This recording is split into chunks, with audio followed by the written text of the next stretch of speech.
All right. Hey, welcome to FFL Haven Team Huddle. Thank you, everyone, for being here. Let's get this out of the way. We always try to recognize those who are, going through challenges. They suffer silently so that they can be promoted publicly. This is a hard grind, but it's worth it.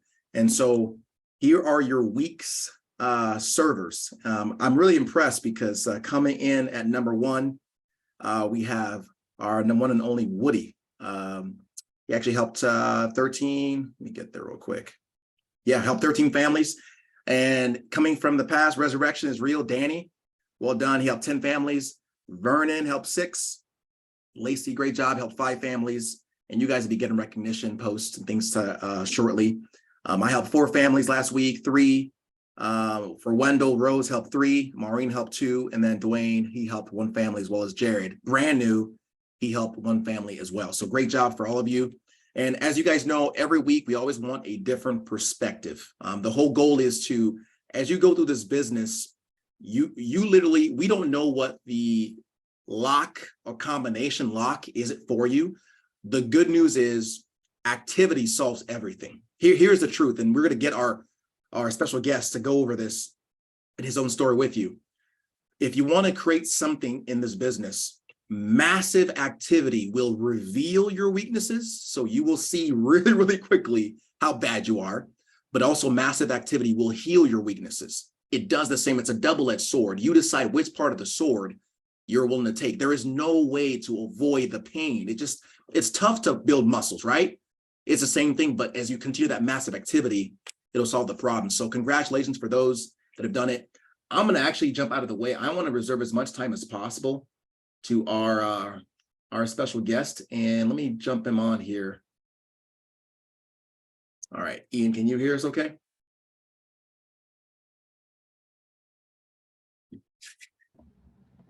All right, I think you're unmuted, but there we go, I can see you now.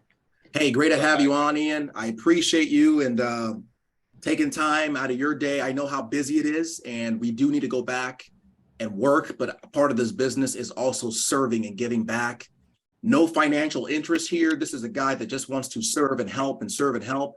So thank you. So I want to just have you take as much time as possible. And I know you're asked a lot of the same questions because you're doing awesome. I would love if you could, I'm going to just throw some rapid fire questions at you, but I want to get to some real talk, right? There are people who, let's be real, some people are doing awesome. Some are struggling, right? So first things first, tell us your background. How did you even get an FFL and get born in this business? Yeah, so I played baseball in college, and I actually found FFL.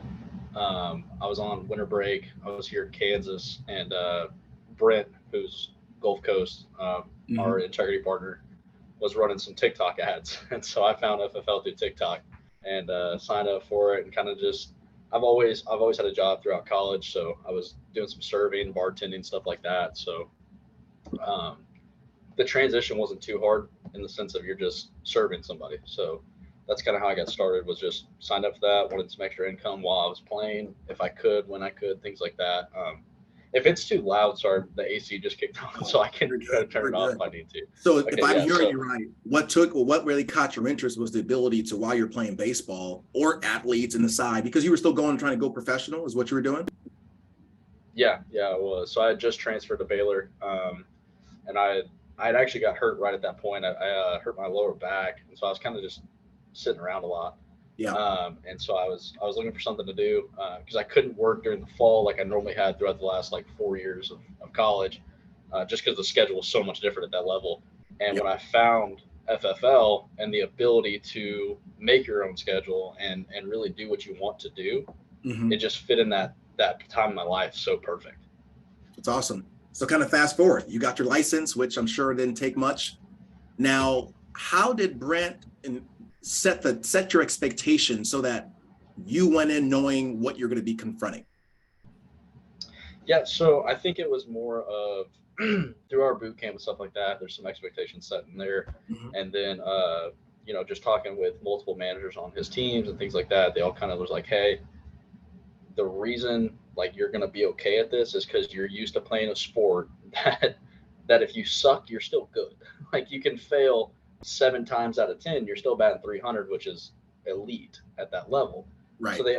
I understood how it worked from the beginning, sort of. So it was more of just the expectation of, hey, you're gonna have like one day to dial for 4 hours, and you're gonna have to bust out for 4 hours, as many dials as you can, to Yep. set your schedule in between your classes and your games and practice and things like that. So I think it was just something that kind of fit in my life already from what I've been doing with, you know, having to work throughout college and playing and things like that too. So it kind of just fit perfectly, and I could create my own schedule, so I didn't have to worry about a whole lot either. So you didn't have kids, but you had life. You had, baseball, Yeah. all these other events that you had to work around. So if you're taking notes, athletes, people who, if I heard you right, and I played soccer, so I got it. People who understand that life is it's just a numbers game. You are going to suck, but even sucking, if you work hard enough, you'll still do just fine. That's what I heard you say. So kind of transition Yeah. then, getting into the business, making the dials. How was it? Did you just rock it to the top, get your teeth in? How did it go for you? No, I got my teeth kicked in for sure. My first dial day, I didn't set one appointment. Wow. A whole day, like the Yeah, entire day? yeah, it took a whole Saturday when we had off still, right before we got back into practice and stuff. And yeah, the whole day didn't set an appointment. So, and then the next day dialed again and set, I think, two. I was doing all age mortgage. Mhm. Set two appointments, but I know it was brutal. It was really bad. I was stuttering on the phone, which I do now on purpose, but that's different. I was Yeah. really nervous. I didn't know exactly what to do. Didn't really even know what to say, even though they had told me, "Hey, here's some things to say," things like that. Yeah. But when you're reading off a screen, you sound robotic and you don't really care. Yeah. So How that did was you the biggest thing transition? there. So, I started memorizing my script, and for me, it was I read it a couple times before I started, Mhm. like my dial day. So I'd read it at like, excuse me, I read it at like 7:30 and get ready to dial at 8. Read it a couple times, do a few mock ones before I dial, not while I was dialing. Yeah. Um, and a big thing I did too, I recorded it a couple times just because I wanted to hear how I sound, because you don't always know how you sound. So I Yeah. wanted to do that. Did that a couple times, and then from there it was just memorizing what I wanted to say. And once you do that, no matter the lead, pretty much all scripts are the same. Yep. At the end of the day, you might fluff here and there depending on what it is, but it's all kind of the same. And tell me this. So you set two appointments the next day, your first month. How many families did you end up helping? And did it hit your expectations? Was it below? Well, what was your strategy? Were you disappointed? Were you ready because of your athletic experience? I really went into it with like zero expectations, to be 100% honest. Just because I didn't know how I was going to be. I didn't really know anything. I set those two appointments. I sold one, so I went 1 for 2, right? Mm-hmm. Hitting 500. I was like, all right, that's cool. I'd help one family, typically $1,000 in commission. You know how it is. Mm-hmm. That month, I helped 4, Okay. because I was doing it just one dial day a week, setting a couple appointments when I could. Just can And you then imagine from one dial day a week helping four families? Come on, right? Were you pretty it was impressed it with was yourself, cool. even as tough as it was, or were you like, that's okay? No, I was pretty impressed because I saw how quickly things happened, and it wasn't like you were in. I never felt alone in it. I would call my upline, like my first sale, sitting with the lady, and she told me everything about her mortgage. Nobody had ever got out there to her, and so I was sitting with her. She had a 60,000. I remember it. Her name's Diana Lewis. Never forget it. Mm-hmm. $60,000 mortgage. She refied for 60,000, no coverage. Went out there, called my upline, had no idea what I was doing. He talked to her on the phone for me, like put it on speaker. He talked to her, like, okay, okay. And he just like, hey, Ian's gonna take good care of you. Hey, she needs a 30-year term with Mutual of Omaha. Boom. And I was like, okay, this is the price. She's like, okay, cool. And I was like, all right, here we go. And I think that month, or excuse me, that next month was when I started doing about anywhere from like 2 to 3 a week. Okay. What changed? Confidence? Confidence, definitely. A little bit more understanding of what products were what, and just more of the mindset of what's helping who, right? So like I can't go write a $60,000 whole life policy when somebody has a 30-year, you know what I mean? It was just stuff like that. And that's stuff you learn in the field because it's like you're just getting those reps really quick. And so it helped a lot just knowing like what people were trying to do was the Copy biggest thing. that. Like, So getting enough at bats really made the difference in your yeah, process. So exactly. you were helping 2 or 3 families a week, and it's funny. I remember you called. We talked. So you were helping maybe 10 families a week. Most people 10 families a month. Most people would be like, "That's great," but not Ian. Where did you feel stuck? I mean, did you feel stuck at 10? Were you happy with 10? And how did you go from 10 to what you're doing now at 40, 50 families? How did that transition happen? Honestly, for me, it was a lot of the activity of things. I felt like, yes, I was doing this full time. I started full time in June after our season and things like that. And it was still okay, I have all day to dial now. And I said this to Colton the other day too. I was taking all day to dial. I wasn't dialing all day. I was just taking all day to dial. Hmm. So instead of I have a stack of, for instance, like 100 leads, right? I have Mm-hmm. a stack of 100 leads, and instead of me being able to dial through 25, 30 of them, every couple hours, I like to work them little small stacks to begin with. Yeah. And then, but instead of getting through those quick and getting as many dials as possible, I dial, a stack, take a break, come back, dial stack, take a break, come back. My dial days were finishing at like 6 p.m. Wow. And that's like crazy for me now to think about because now I'm typically done by about 11:45, 12 o'clock. Wow. And that's almost, if I have to go further than that, it's never really past like 2. I love it. So I love it. so for me it was just not having enough, at bats as far as getting the activity done. Even so, like when I did go full time, and I'd had those previously, but it was just the transition of like, okay, this is my life. I have to do this now. And And so I it think sounds like that was that the interactions or the what you did in between dials, you cut out the distractions. How did you do that? Like how did you come to realize that was the problem? And then how did you actually cut the distractions out? Yes, taking a break, but let's be real. I mean, if you don't mind, be real about the actual breaks. What were the excuses you were giving yourself and how did you cut them out?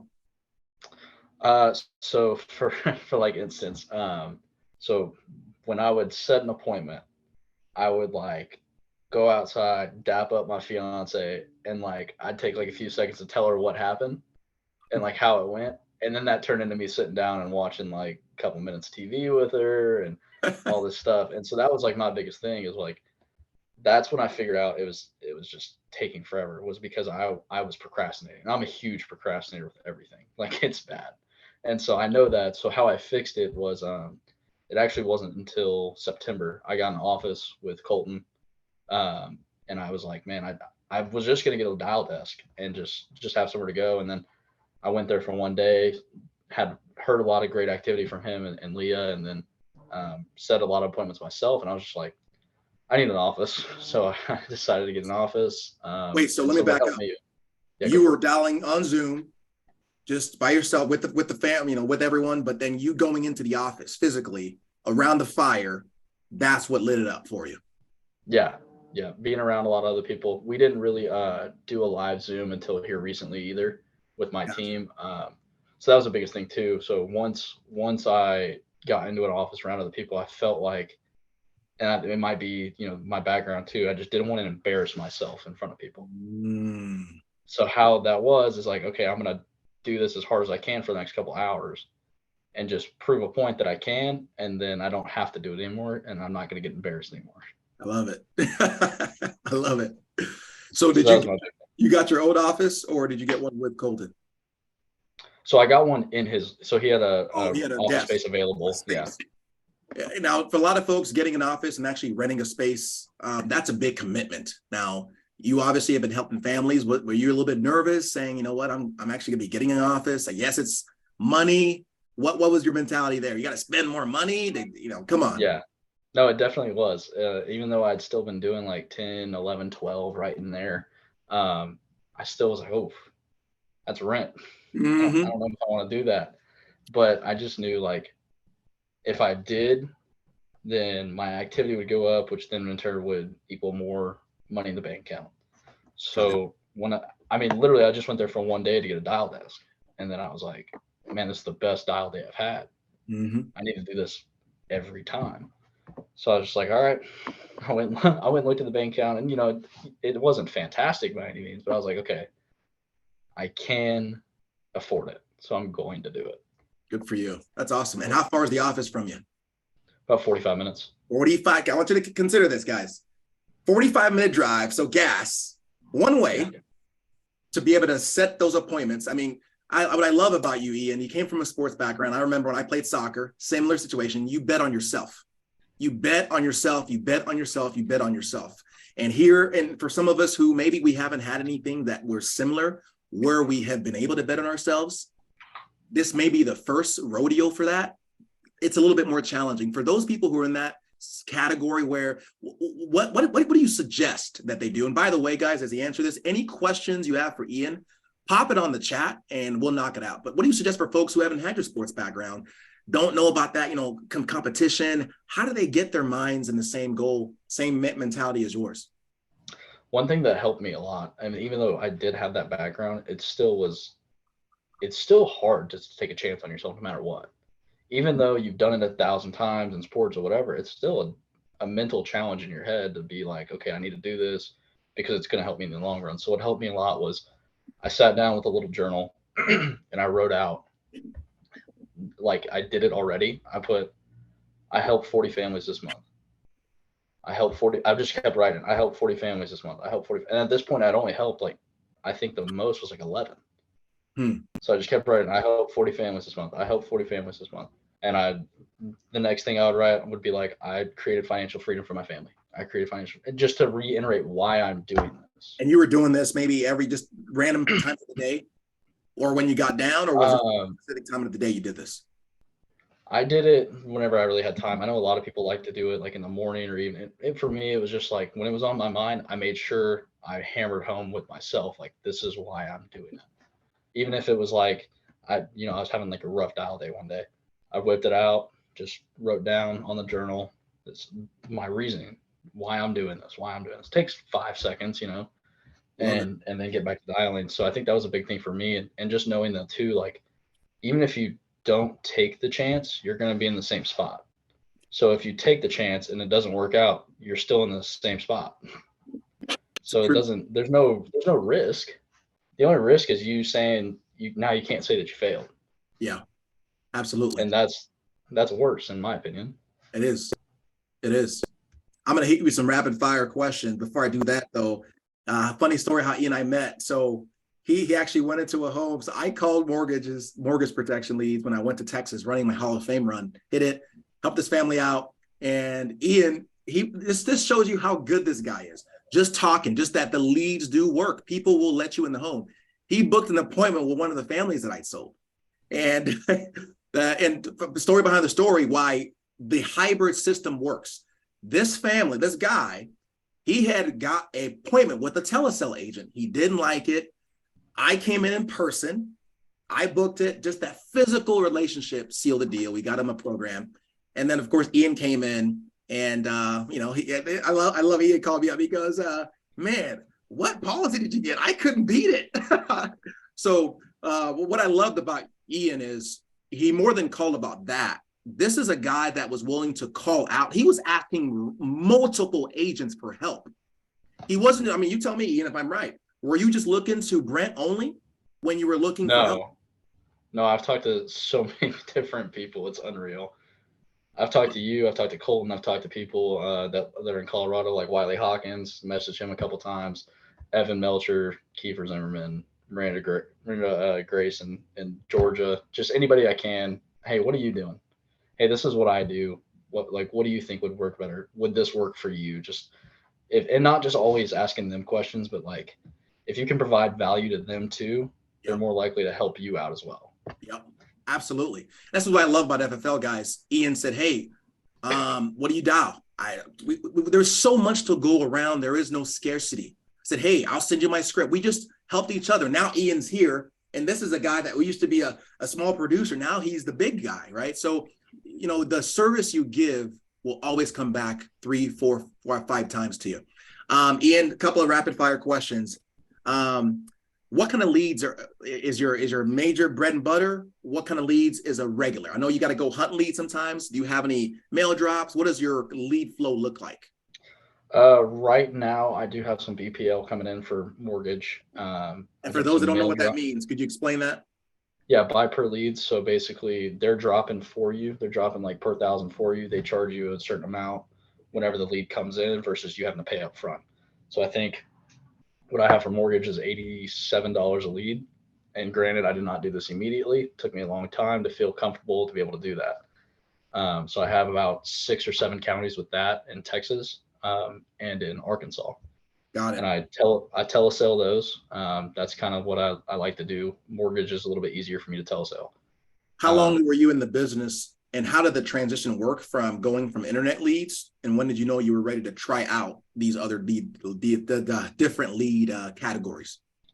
Yeah, so I started my first 3 or 4 batches with Age Mortgage. And I still to this day dial Age Mortgage. I'm taking an Age Mortgage travel trip tomorrow. So it's like my thing. I love it. It's my favorite type of lead. They're cheap and they're most of the time almost a sale, like every time, because it's so easy. But I went from that to internet leads, and then So from internet leads, age I mortgage to trans. internet leads, and just so I can Yep. maybe ask the questions that I would ask if I was a new agent, Mhm. what made you transition? If they're working so good, why did you go from age mortgage to internet leads? So we moved to Kansas, and there's no mortgage data in Kansas.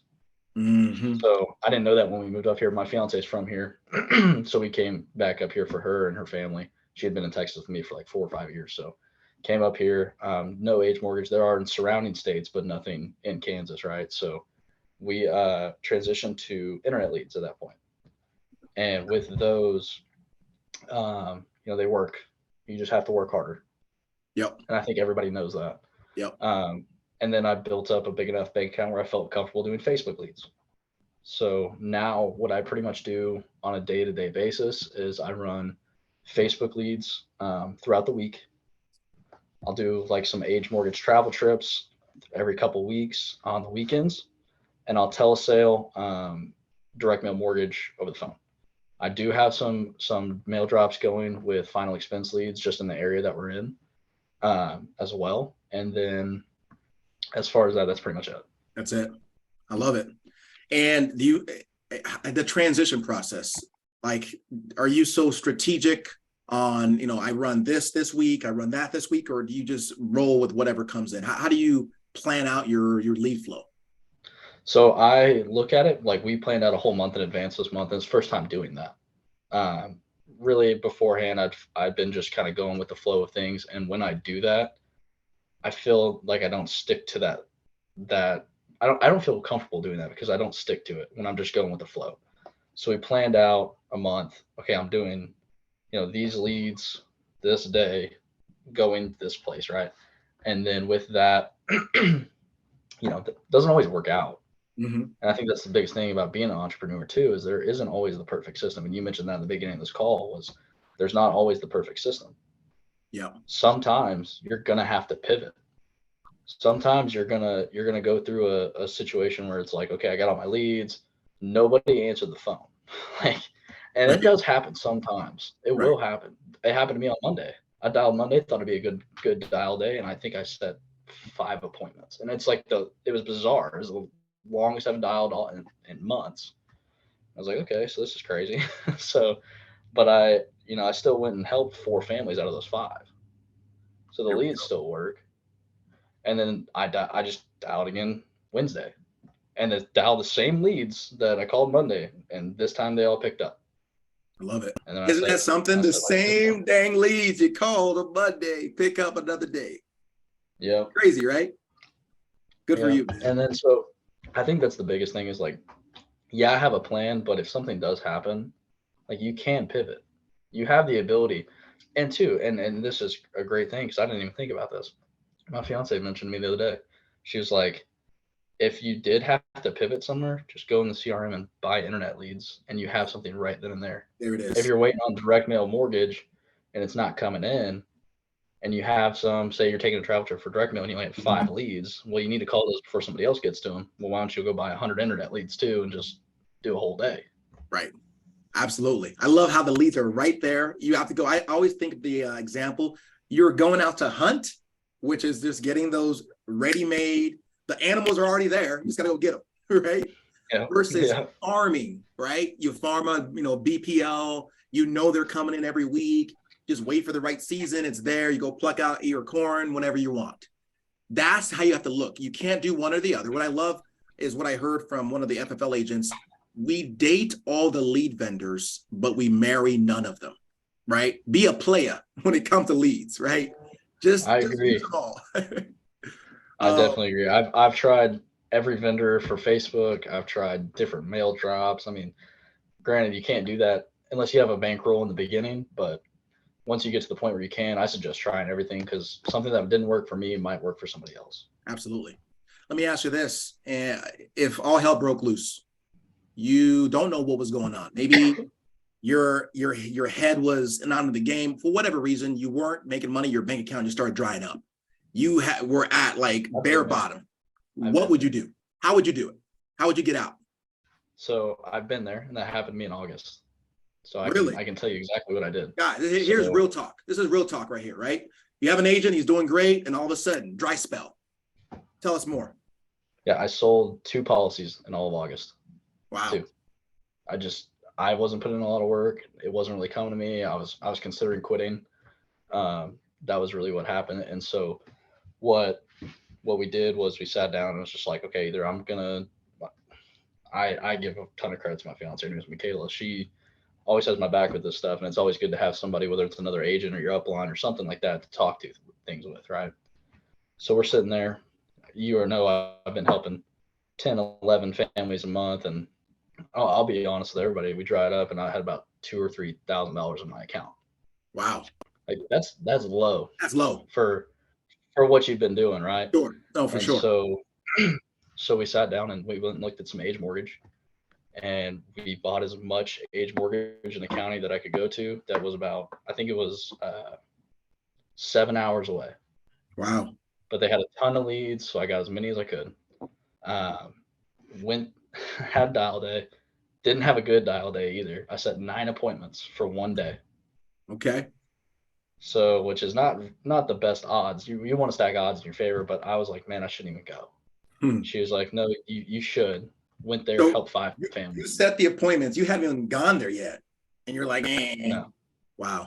I was really I was in a bad spot. I was like, this isn't even worth going. And she was like, go. So I left at like, I think it was like 5 o'clock here, took 7-hour drive, and then stayed the night, woke up in the morning, helped 5 families. And I was just like, okay, we're good. We're good. This is real again. Like, we can do this. Yeah. And that's just part of it. I think sometimes taking the chance helps. Love it. Hey, because guys. I just gas money and hotel. Gas and hotel. I love it. What do you bet on yourself? Hey, drop your questions on chat. I'm getting some text messages. Please just direct it to the chat here. Couple questions. What does your mortgage script sound like? It says age mortgage. And by the way, when I started, I also did internet leads and I transitioned to age mortgage. I spent about, I don't know, $400 on about 1,000 age mortgage. It was available to me. I didn't never dial age mortgage before. And that generated a good about 20 grand. 20 families, sorry. Anyway, what does your script sound like? For age mortgage? Yeah. You want me to just do a role play with you? Or you yeah. Want me to... Yeah. Ring. Hello. Hey, Mac. Yep. Hey, Mac. This is Ian. I was trying to get a hold of you and your wife real quick. I needed to close this file out. I'm over here in the mortgage protection department. I'm just trying to close this. Did somebody get out there and get the mortgage protection set up for you and your wife on the 123 Main Street house? Yeah. I just didn't like it. I didn't like the option. We decided not to do it. Okay, yeah. I'm so sorry. I've been hearing that quite a bit lately. Let me guess, they made it too expensive for you. Yeah, it was just too little bit. The juice wasn't worth the squeeze. Yeah, trust me, you're not the first person to tell me that today. I've heard about it a lot, and that's kind of the reason for my call. We've been hearing a lot about some agents. We don't know who they are. Have been coming in from out of state and jacking the prices up on people. So that's kind of the reason for my call, just to make sure you got our state regulated prices on everything. And just it sounds like you didn't. Were they from out of state when you talked to them? I don't know. I don't remember. It's been a while. Okay, yeah, it kind of sounds like they were. Otherwise, because they're supposed to put something in your budget because it is state regulated. Um, Look, what I'm going to do, Mac, just so you guys don't have to worry about it, I'm going to make sure you guys get these actual prices for the state. They're a lot cheaper than the out of state prices for things, and it should take me about 5 or 10 minutes. I have some time tomorrow or Saturday. Is the morning, afternoon, or evening better for you? I have to get with my wife, but maybe the morning. Morning. Okay, I can. Let me see. I can squeeze you in for like between like 8:30 and 9, or like 11 and 12. Which one would be best? Yeah, 11, 12 is fine. 12. Okay. And then do you have a pen and a piece of paper? I just want to make sure you guys have all my information. Yeah, give me a second. Go ahead. Okay. If you'll write my name down, it's Ian, Ian. Last name is Groves, Groves. Mhm. And who you're And with? and Mac, it is the one. So I'm with Family First Life. We're just brokers through the state. We're state regulated licensed brokers, and I'll have my license with you, so you can take a picture of it, and have all my credentials. Got And it. then just so you know, Mac, I'll be driving like a grayish blue Nissan Altima, so you know that's me, and don't like pull the shotgun on me or anything. Okay. For sure, for sure. Okay. Okay. Perfect. And then do you want me to park on the street or in the driveway, Mac? Yeah, driveway's fine. Bro, that's so Driveway. soft. Okay. Let me ask you this. On the opposite side, just for numbers, how out of 50 mortgage protection leads, how many pick up? Honestly, like 30, 40. Yep. It's a 60% answer rate is what I discovered. For mortgage protection, it's just a higher answer rate. Not always, but it is. But now we have a lot of folks doing internet leads, new agents. What's your script for internet leads? So again, ring, ring. I say hello. Hey, Mac. Yeah. Hey, Mac, this is Ian. I was just getting back to you real quick about the form you had filled out on the internet. Or actually, I don't even say on the internet. Sorry, I do Facebook leads so much. So now, uh, let me do it again. Hey, Mac. Yep. Hey, Mac, this is Ian. I was just getting back to you real quick. We got the form that you had filled out online for the final expense programs, where you put your date of birth as 02/01/75. Is that you? Yeah.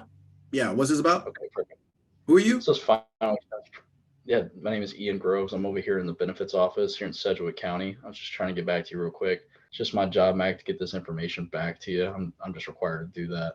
Looks like here you put your mail address as the 123 Main Street. Okay. Yeah, that's right. All right. Okay, perfect. So like I said, it's just my job to get this information back to you, Mac. They're gonna have me out there seeing about 10 or 15 other families over the next 2 days for this stuff. I have some time in the morning or the afternoon. Which one's better for you? Yeah, morning's fine. Morning's fine. Okay. I could squeeze you in at about 9 or 9:15. Which one's gonna work best for you? 9:15 is good. 9:15. Okay. And then 123 Main Street, is that a house or an apartment? That's a house. It's a house. Okay. What color is it, just in case I drive by? It's a brown.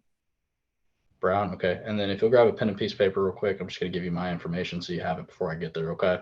Got it. Yeah, And I do the exact same thing. just like that. Bam. Hey, someone said chat disabled. It should be enabled. Could someone say something, say testing or something like that? Because some people had some questions. One question for from someone, he said, even for age mortgage, he goes, I'm sorry, you got to answer the question again. Question, even for age mortgage from the CRM, answer rate is still 60%. Yeah, age mortgage, bro. But Ian, what would you say? Yeah, definitely. I mean, it's very rare that I call, any age mortgage leads and they don't ever pick up. Yeah, agreed. And I started doing a lot of them, kind of like you. I started doing a lot of them telesale too, just because they do answer a lot. Yep, And 100%. I'd run counties out of state, didn't have enough to go back, telesale, How did you because eventually prevent they pick up. the high closing, the high no-show rate with telesales? I did same day appointments. So what I would do on my dial days is like I would dial my Facebook leads, right? And then once I finished that, I would go right into grab my age mortgage stack. Of it didn't matter where, because I could do it anywhere, right? As long Yep. as I had leads. So I grabbed those.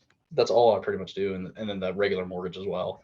And I dial, set the appointment for the, excuse me, for the evening, and then I'd do like 4 or 5 appointments an evening. So I'd just get an extra couple appointments in a day. Man, I love it. Hey, random question. Biggest day ever. How many families protected? 11.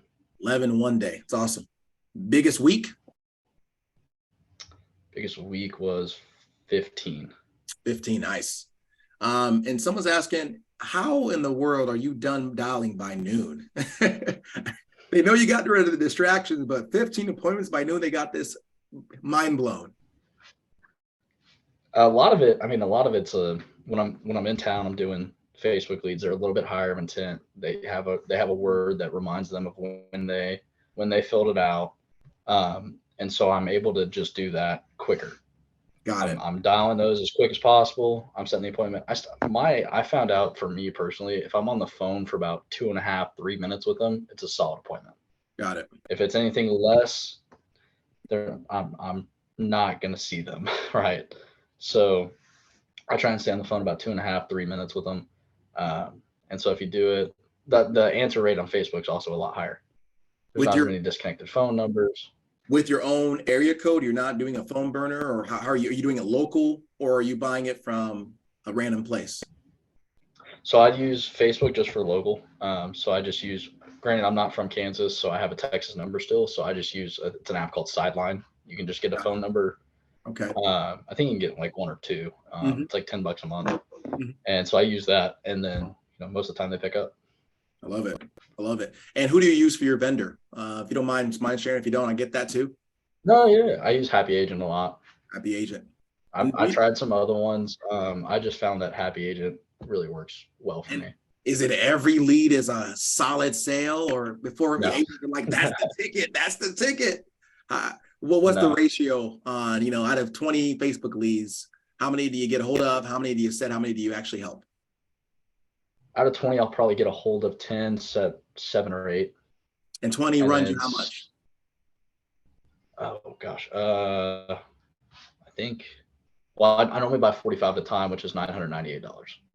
That's the barrier for some people. Ooh, I don't know. I don't know if I should do it. But you said you buy 20, you get 20, get a hold of 10, repeat your ratio, and then how many do you actually help? I'd set 7 or 8. I'm going to help at least half of those, like at least. Oh. And then the return is 3 or 4 times still, right? Someone's asking on the chat, do you triple dial? If so, how many times before moving to the next text or email as a next way to get a hold of them? Yeah, so I switch it up because I get really bored. So some days I'll dial 1 time through all my leads, and then I'll just dial again. Especially with Facebook, you're not getting too many, so like 45 doesn't take too long. Yeah. So I'll dial 1 time through, another time through, and by that time it's probably been 1.5 hours ish. I'm just dialing, and then from there I'll double dial most of the time. So I'll double dial, and then 1 more time through of just 1 time. And then if I really haven't gotten a hold of them by the end of the day, I'll triple dial. I had one, and just don't be afraid to do it. I had one the other day. Like I've had her fill out multiple Facebook forms. Never got a hold of her. I called her 10 times in a row. Wow. I just kept hitting the green button, calling her. She answered. She yelled at me. Set the appointment. Sold her a $10,000 policy. You kidding me? She first yells at you, then you said it, then you helped her out. Yeah, they don't know why you're calling, and they think you're just spamming them. Right. And then what's helped me is when people yell, I'm just like, her name was Cindy. I was like, hey, Cindy, I'm so sorry. I was just trying to make sure that everything's okay. You've sent in this form. I want to make sure, like, you're not in the hospital, are you? You sent in this final expense form. I just want to make sure that you were taken care of. And then it's just like they completely switch, like, oh my gosh, yes, like, because you say the key word that they said, and then they remember it. It's like, oh my gosh, I didn't mean to yell at you. And then you build the rapport over the phone. So when you show up at their house, they're all like, hey, how's it going? I'm gonna be nice to you. Because they were so mean to you. I love it. Yeah. That's so good. Don't be afraid to triple, quadruple, quintuple, sextuple dial, right? I love it because this is important. They filled it out. I love it. Hardest part of the business. And guys, keep throwing the questions on the chat. If you have any more. Hardest part of the business. And how long have you been in the business, by the way? And then hardest part? So about a year. Hardest part of the business. Hardest part for me was just not being emotional about anything. And I think that's hard because I like to be my highs to be super high and then my lows were super low, right? Nobody likes to be super low, but I was like, when I was doing good, I was way up here. And so like now I'm like, okay, if I have a good day, say I help 5 families in a day, I'm trying to just say even kill, because for me, it's like if I go up here, there's nowhere to go but down. Yep. So I try and stay Love very it. even kill about things and just making sure like I'm doing my job. At the end of the day, I switch it off, I go home, work's done, right? And then, unless I'm planning stuff for my business side of it, which is different to me than actually selling insurance. So We say even keel just to keep it simple. What does that look like? For some people, you say it, yeah, don't let your highs be highs, but what actually, what are you telling yourself? I didn't sell a sale. It isn't that big a deal. What are the processes that you basically calm down? Like in baseball, hey guys, calm down. Don't, they can take us at any time, right? How do you yeah. get that mentality to stay even keel, stop being so emotional? So no matter what I do throughout the day, whether it's a sale, a no sale, whatever, a porch, doesn't matter. When I get back in the car, I have my little book of all my appointments. I go put in the next one, hit start on the maps, turn on the same radio station I listen to all the time or the same playlist I listen to all the time. So I never, I'm not going to be the one that I have a certain song when I make a huge sale and I'm getting pumped up to it or whatever, because it's just gonna hurt me in the long run. So I listen to the same stuff. Most of the time it's podcasts, to be honest with you. So Mm-hmm. I'm just listening about other stuff like business building, things like Mm-hmm. that, just so my mind isn't on the selling of things. I love it. Is it Because it another does, at the end of the day, if you have the activity, it'll take care of itself. Don't worry about the actual result. good question here? Danny's asking your daily structure. What does that look like? Your daily structure and schedule. I'll just do that first. And yes, also keeping your leads organized. How do you do that? And then taking care of back end problems. That when you're selling, I'm talking about clients calling you, changing draft dates. How do you handle that from that bottleneck happening? So, which part do you want me to go Hit the with first first? daily structure and schedule first. Okay, so daily structure, I'm normally in the office by 7:30. I try and print my leads the day before, so I don't have to worry about it on a dial day. Mm-hmm. If not, they print quick, so it's not like a huge deal. And then when I sit down at 8 o'clock, I'm dialing. I dial from 8 till whenever I'm done, and I hit my 15 appointments, and typically that's 12, 2 o'clock, something like that. Excuse me, and then that's kind of my structure. If it's a run day, I have a ton of energy drinks with me, caffeine addict, and then I have a couple like snacks and stuff with me as well, just so I don't have to like take any time to go do things. I'll be honest, I'm not a huge door knocker. I'm Mm-hmm. not, and that could be a downfall. I could probably make some extra money in there too and help some extra families if I would, but I'm just not, and that's my own downfall. I tell people to go do it too. It's just who I am.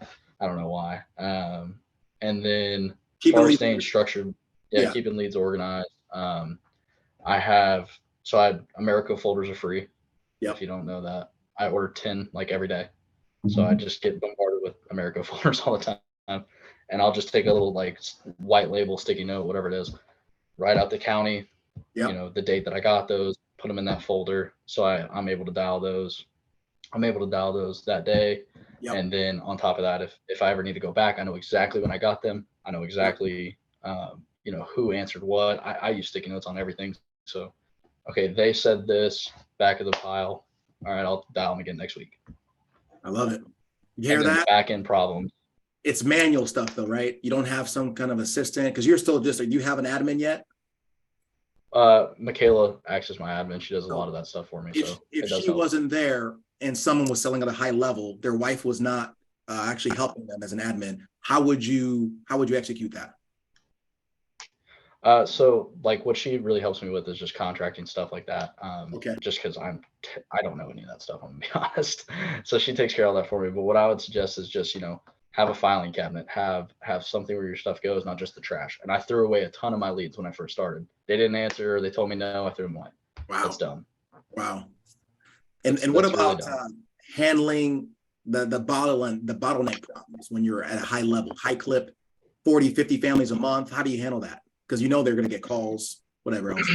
Oh yeah, yeah, absolutely. So what I do with everybody, I stole this from somebody. This business is copy copy paste. So I stole this from somebody else.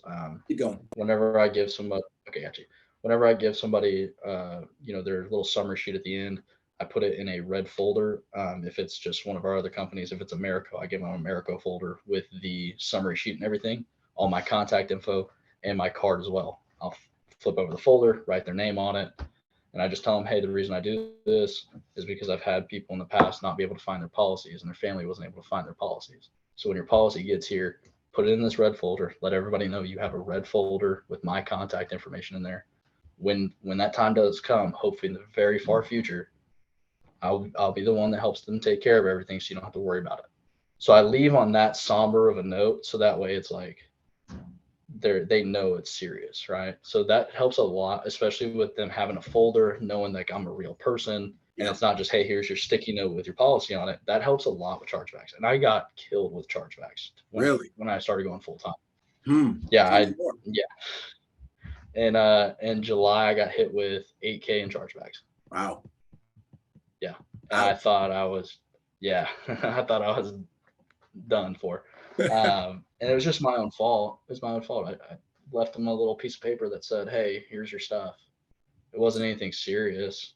Right. So when that second premium comes around, it's just they don't remember that stuff. Right. So I just made sure now I'm submitting the problem and everything like that too.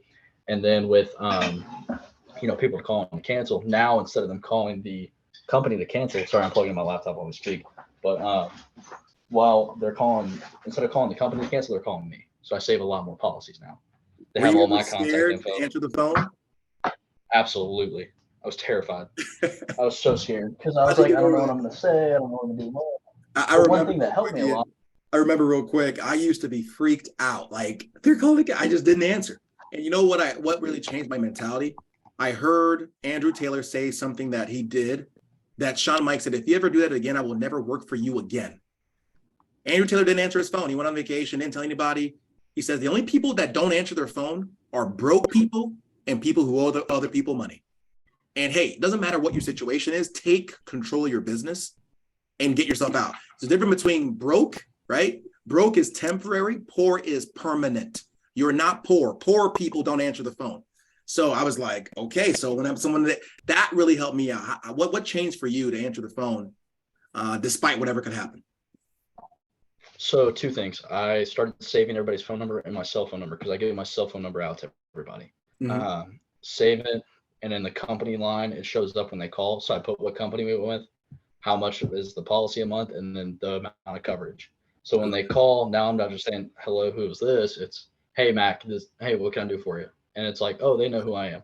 And then on top of that, one thing that helped a lot is in that red folder on the summary sheet, I write out a little paragraph. This is to protect Mac. This is to protect Mac's family from any and all final expenses. And when that time comes, his family will be protected and not have to come out of pocket for anything. And so if they call to cancel, I'm like, okay, yeah, can you go grab that red folder real quick? And then I'm like, okay, what does that paragraph say? And it hits them emotionally now. And it's like, okay, yeah, that's why we did that. Never mind. I'm like, hey, I get it. Money's money. I get it. But you just wanted to make sure your family's taken care of, right? Yeah. Okay, perfect. That's beautiful. Bravo. Well done. It wasn't my idea.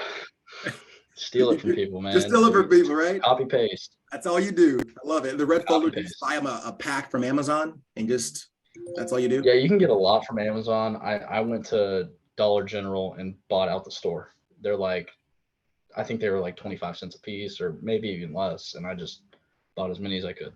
Good for you. That's awesome. Someone's asking, so going back to where you're talking about just a low point in August, how did you find the motivation to start up in the morning when you were that low and, or whenever you started and you were that low?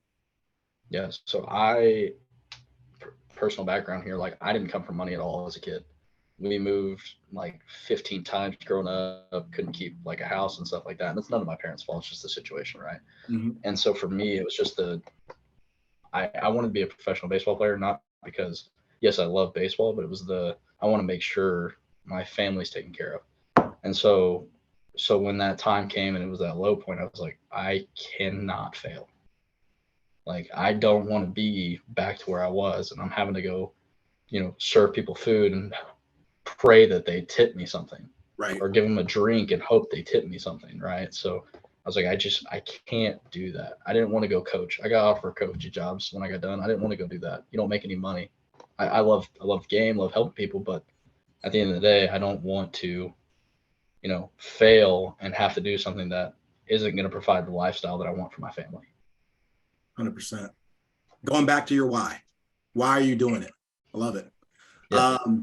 Someone's asking, how are you handling all the calls while you're busy dialing and getting more business? He's saying some of the problems, they've derailed him an hour trying to fix this problem and that problem, just takes away from your sales. How did you stay disciplined and how do you organize all that? Yeah. So I think a lot of it is when you're actually in the home with them. If you are selling them something that they need and they want, and it's a good fit, and you're not forcing something on somebody, the problems go away pretty quick. 100%. So like I don't get a lot of chargebacks. Now, granted, in the last month, around Christmas time and the holidays and things like that, some things came up. So people canceled, said, hey, I just can't do this right now. Get it. I got it. But like, I'm knocking on wood here. I'm not at the average of 30%. I'm way lower of business falling off. And that's because I do the red folder thing. I build a rapport with people. I'm not saying I'm their best friend, but I make sure it's something that is actually going to benefit them. And if it's not, I'll walk away because I don't want to sell somebody something and then I get a charge back and I'm not helping people. At that point, I'm helping myself. And then I end up hurting myself on the back end anyway to get a charge back.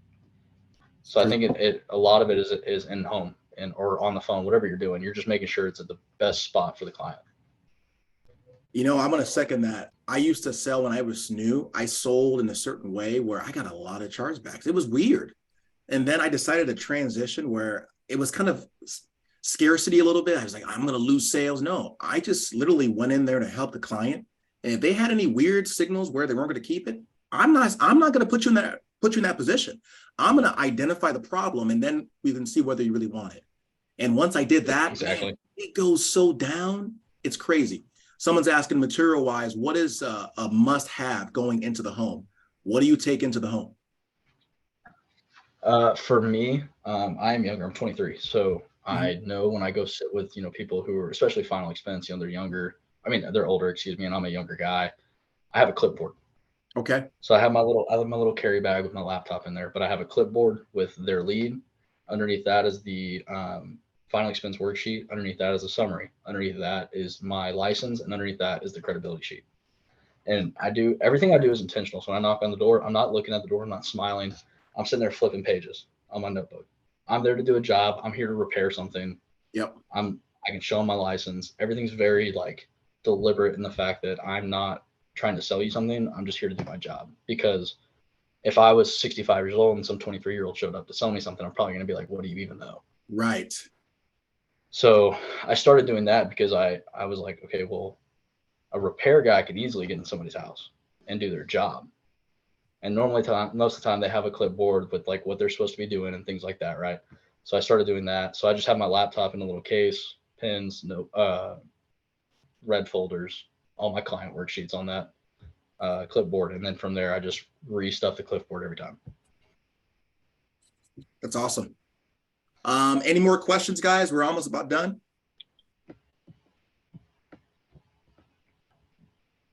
All right, guys, I'm going to ask a couple more questions to you as we close out. Obviously, if you're brand new, you know about the national conference is the best training that you're ever going to experience. Now, I don't know if you've been to one yet, but hey, you know this. It's one of those deals where if you don't go, you really miss it big. So get yourself registered and bring someone with you if you already committed. Your number one regret will be that you just didn't bring enough people with you.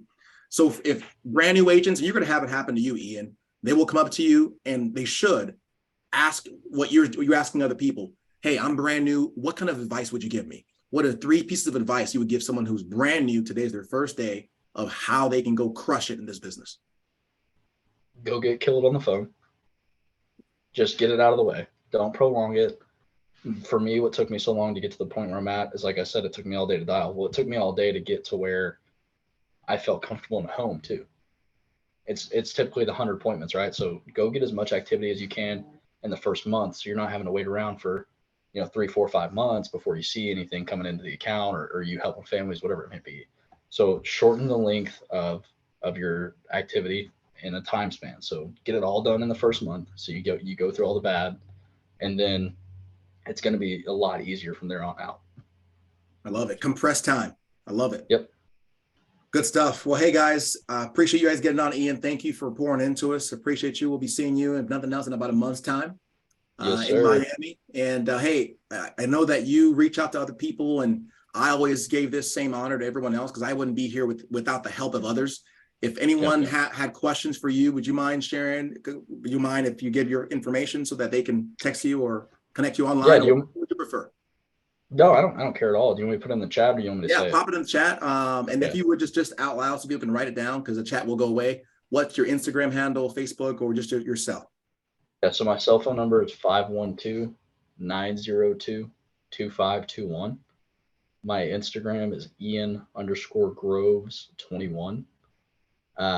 That's pretty much the two things you can reach me at all the time. I post a lot on my story. If you guys want to see some stuff too, that's cool. If you have any questions, I'm game to answer anything, honestly. Love it. Hey, thank you guys. As you guys know, next week we have this Thursday between 2 to 3. Next, we're going to have a special guest, and then we have another one. We have Erica Haynes will be joining us, single mom, now a massive agency owner, earns more in a day than she did in months at her previous gig. So thanks again for joining us, guys. We'll see you next week. Thanks, Mac.